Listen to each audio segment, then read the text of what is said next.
हमारे ग्रामीण पृष्ठभूमि से जुड़े हुए युवा उसमें अपना स्थान बनाएं। और इसके लिए फ्री में देखा है पैसा लेकर के उन्होंने फ्री में फिल्म दिखाई कि नहीं दिखाई?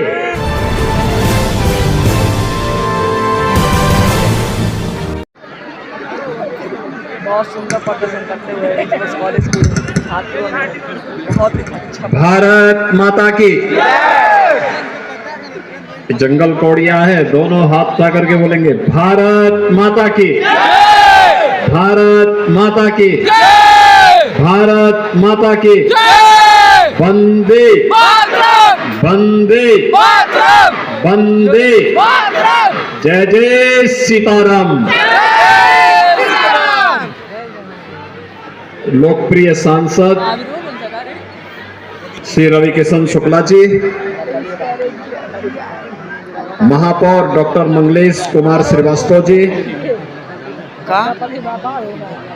भारतीय जनता पार्टी के प्रदेश के उपाध्यक्ष और विधान परिषद के सदस्य डॉक्टर धर्मेंद्र सिंह जी,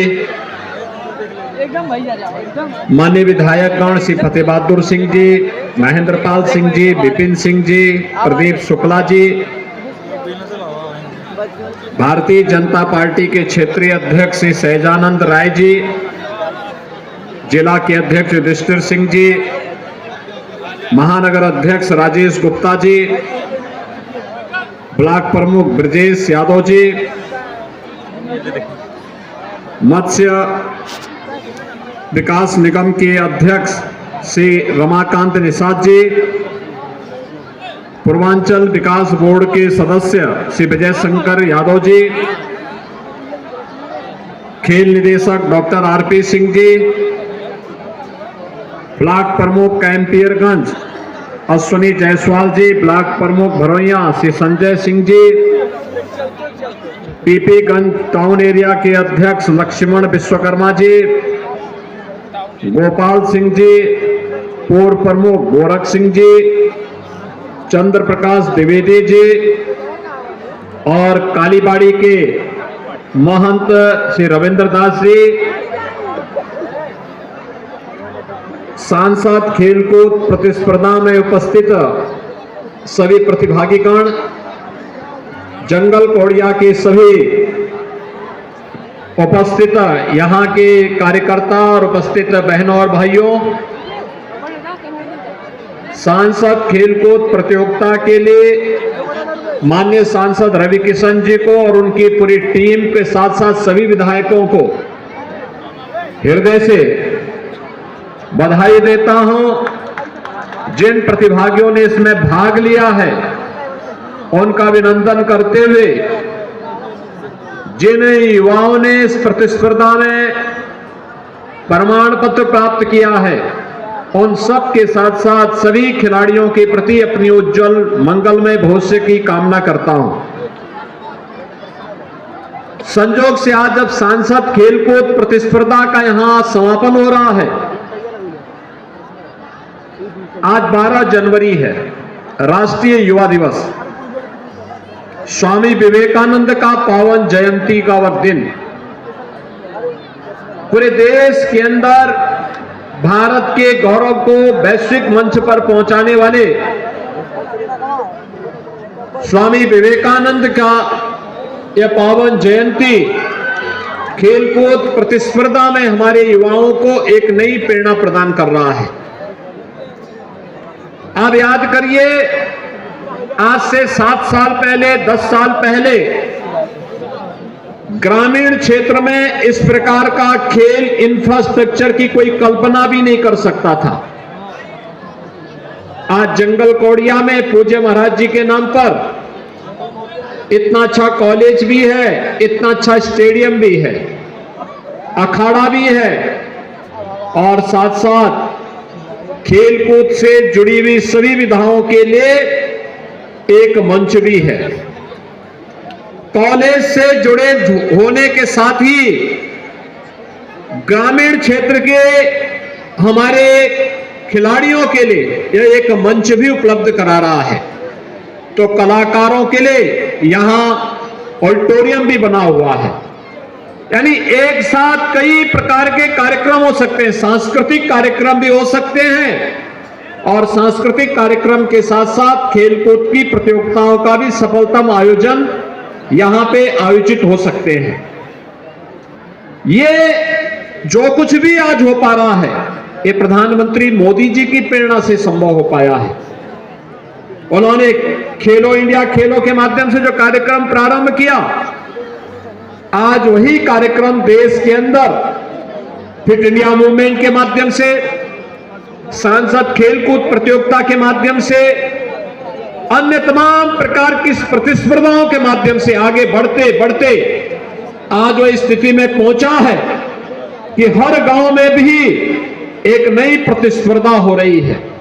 स्वस्थ प्रतिस्पर्धा, खेलकूद की प्रतिस्पर्धा हमेशा स्वस्थ होती है और उसको आगे बढ़ाने के लिए आज हम स्वयं भी यहां पर आए हैं। आज मैं प्रातःकालीन सत्र में लखनऊ के एपीजे अब्दुल कलाम प्राविधिक विश्वविद्यालय में था। प्रदेश भर के विश्वविद्यालय के युवा उससे जुड़े हुए थे। हमने युवाओं के साथ संवाद भी बनाया और प्रदेश भर के युवक मंगल दल और महिला मंगल दल के खिलाड़ियों का सम्मान भी किया।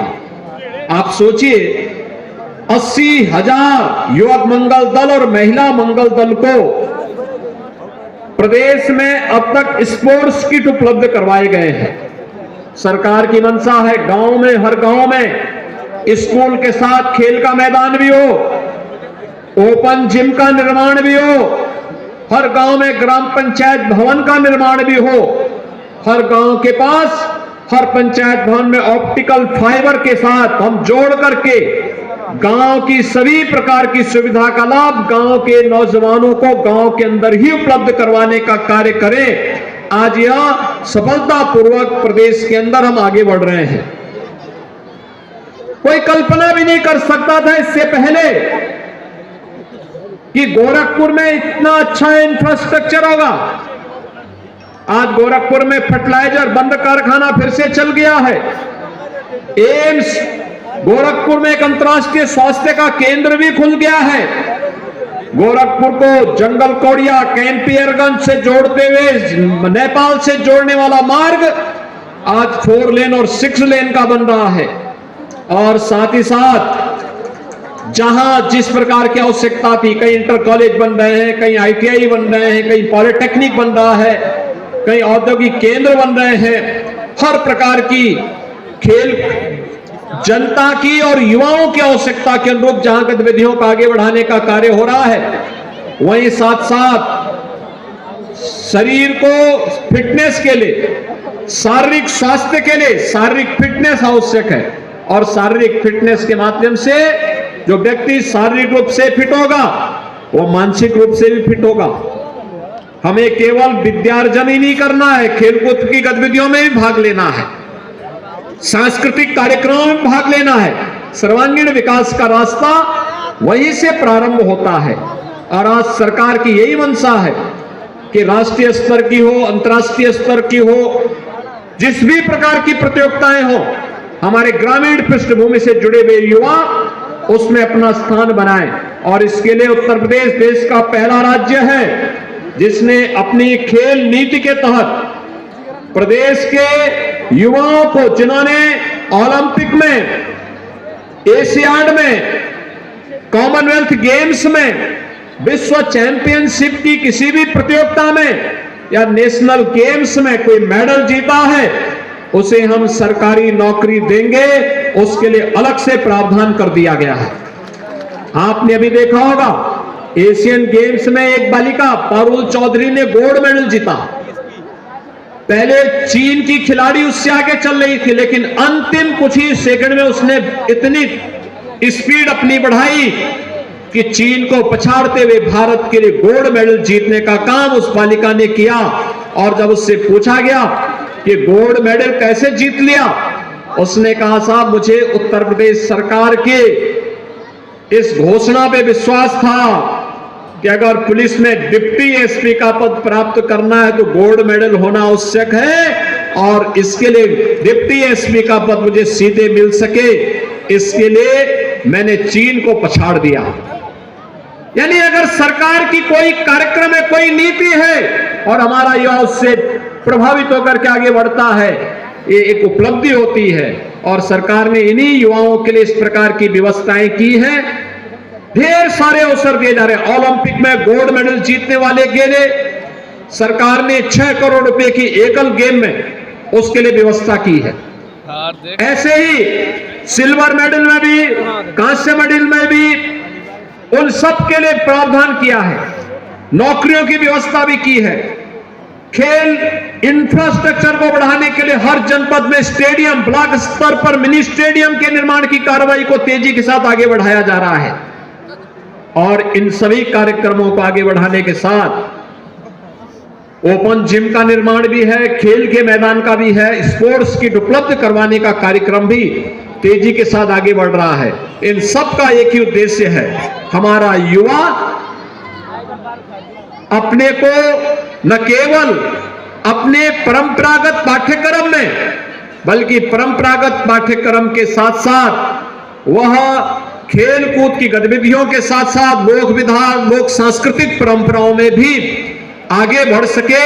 और इसी विश्वास के साथ ये सांसद खेलकूद प्रतियोगिताओं का आयोजन प्रदेश भर में, पूरे देश भर में हो रहा है। मुझे प्रसन्नता है कि आपके सांसद कलाकार भी हैं और खिलाड़ी भी हैं। रवि किशन के फिल्मों को देखे हो? कितने लोगों ने देखा है?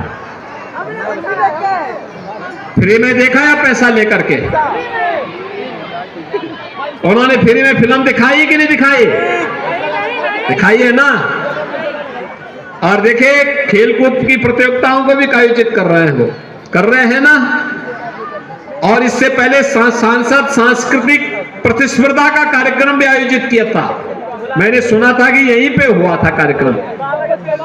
इसमें भी गांव-गांव के कलाकारों को, अलग अलग प्रतिस्पर्धा से जुड़े हुए कलाकारों को, वे वादन से भी थे, गायन से भी थे, नृत्य से भी थे, नाटक से भी थे, अलग अलग प्रकार की विधाओं को उन्होंने उस सांस्कृतिक कार्यक्रम के माध्यम से आगे बढ़ाने का काम किया। और यही सर्वांगीण विकास का मार्ग भी प्रशस्त करता है। आज के इस अवसर पर मैं सभी विधायकों के साथ मिलकर के, उन्होंने सभी जनप्रतिनिधियों के साथ मिलकर के उन्होंने इस कार्यक्रम को यहां पर आयोजित किया। और जंगल कोड़िया में इस स्टेडियम का बेहतर उपयोग करते हुए यहां के विकास को आगे बढ़ाने के लिए उन्होंने इस सांसद खेलकूद प्रतियोगिता के समापन का मंच इसी पूज्य महाराज जी के नाम पर स्थापित महाविद्यालय में किया है। मैं इसके लिए उन्हें हृदय से एक बार फिर से बधाई देता हूं। आप सभी को खिचड़ी त्योहार मकर संक्रांति की हृदय से बधाई देता हूं, अभी से शुभकामनाएं देता हूं। और 22 जनवरी को अयोध्या में मर्यादा पुरुषोत्तम भगवान श्री राम अपने भव्य मंदिर में विराजमान होंगे प्रधानमंत्री मोदी जी के कर कमलों से। अयोध्या में भव्य मंदिर में निर्माण के साथ ही प्रभु राम का विराजमान होना, यह एक नए युग की शुरुआत होगी। हमारा क्या दायित्व बनता है?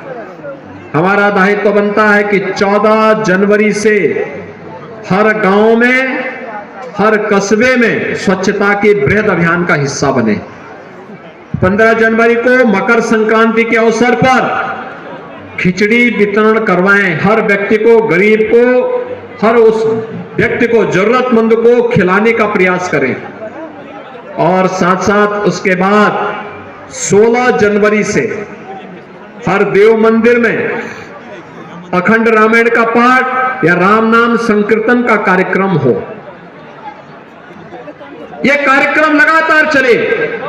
और 22 जनवरी के कार्यक्रम को आप लाइव देखिए, अयोध्या के कार्यक्रम को आप लगातार देखिए। और कार्यक्रम को देखने के बाद आप भंडारे का आयोजन अपने गांव में करिए। हर गरीब को खिलाइए, हर जरूरतमंद को खिलाइए, गांव वालों को खिलाइए। कपड़े व ऊनी वस्त्र वितरण करिए। सायकाल अपने घर में, अपने मंदिरों में, घाटों में दीपोत्सव का राम ज्योति के उत्सव के साथ जुड़ करके दीपोत्सव का भव्य आयोजन करके नए युग की शुरुआत करिए। आप सबको अयोध्या में प्रभु राम के अपने भव्य मंदिर में विराजमान होने की इस कार्यक्रम के अवसर पर अभी से मैं हृदय से बधाई देता हूं। और जब अयोध्या में कार्यक्रम संपन्न होगा उसके बाद किसी एक तिथि को अपने विधायक जी, अपने सांसद जी के साथ जुड़ाव रखिए और किसी एक तिथि के लिए हम लोग कार्यक्रम बनाएंगे कि अयोध्या में आप लोगों को दर्शन भी करवाएंगे, अयोध्या का, नई अयोध्या का दर्शन भी करवाएंगे। सभी लोग सहमत हैं? कितने लोग अयोध्या जाने के इच्छुक हैं? सभी लोग तैयार हैं ना? तो फिर उसकी तैयारी भी करेंगे। आप सब मेरे साथ बोलेंगे जय जय सीताराम, जय जय सीताराम।